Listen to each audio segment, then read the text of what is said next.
السلام علیکم۔ دعائیں مانگتے رہا کرو، کیا پتہ تمہاری پسند میں اللہ کی رضا ہو۔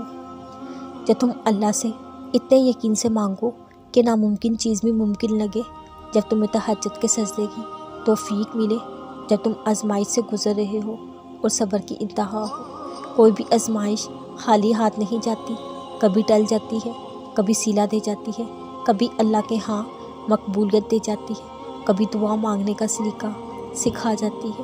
اس بات سے انکار نہیں، کبھی کبھی واقعی آزمائش بہت سخت ہوتی ہے، گھیراؤ تنگ ہوتا ہے، دل مایوس ہو جاتا ہے، میں یقین جانیے آپ کا رب اس طرح کے حالات میں آپ کے اور زیادہ قریب ہوتا ہے۔ اس کو علم ہوتا ہے، اس کے بندے کو ضرورت ہے اس کی، بس اپنے مسئلے اللہ کو بتانے کی اور پھر مطمئن رہنے کی عادت ڈالیں۔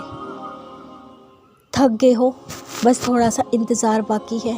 تمہاری چاہت کو اللہ کی چاہ بنانے کے لیے تھوڑی اور اطاعت باقی ہے۔ جس آزمائش کے لیے اللہ نے تمہیں چنا ہے، اس کا ابھی انعام باقی ہے۔ دعا مانگتے رہو، ٹھیک ہو جائے گا سب، کیونکہ ابھی مشکل کے ساتھ آسانی باقی ہے انشاءاللہ۔